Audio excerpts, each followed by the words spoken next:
श्रीराम समर्थ.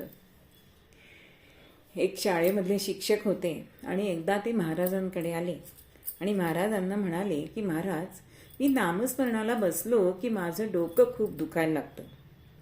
आता महाराज आश्चर्य व्यक्त करतात आणि म्हणतात की खरं म्हणजे नामस्मरण घेतल्यामुळे डोकं शांत झालं पाहिजे आणि याच्या उलट तुमचं डोकं दुखू लागतं. असं कसं काय चमत्कारिक? तर तुम्ही नामस्मरण म्हणजे काय करता?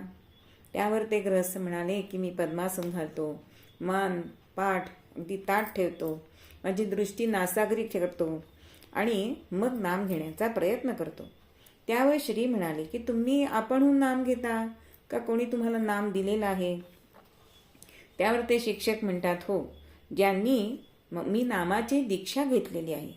त्यावर महाराज विचारतात की ज्यांनी तुम्हाला नाम दिलं त्यांनी नुसता नामजप करायला सांगितला की तुम्ही ज्या क्रिया करता त्याच्या सहित नाम घ्यायला सांगितलंय? त्यावर ते शिक्षक म्हणतात की नाही, माझ्या गुरूंनी फक्त मला नाम घ्या असं सांगितलेलं आहे, मग बाकीच्या क्रिया मी माझ्या मनानेच करतो. त्यावर महाराज त्यांना म्हणतात की जे गुरूंनी सांगितलंय ना तेवढंच करत जावं.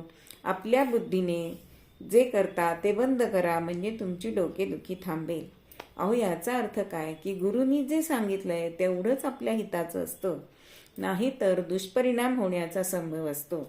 आणि हे त्या शिक्षकाला पटले आणि तो तसं करू लागल्यावर त्याची डोकेदुखी पळाली. म्हणजेच गुरूंवर आपला विश्वास असायला पाहिजे, आपलं त्यात काही घालवायचं नाही, त्यांची आज्ञाप्रमाण हेच आपल्याला वागायला पाहिजे. सद्गुरुनाथ महाराज की जय.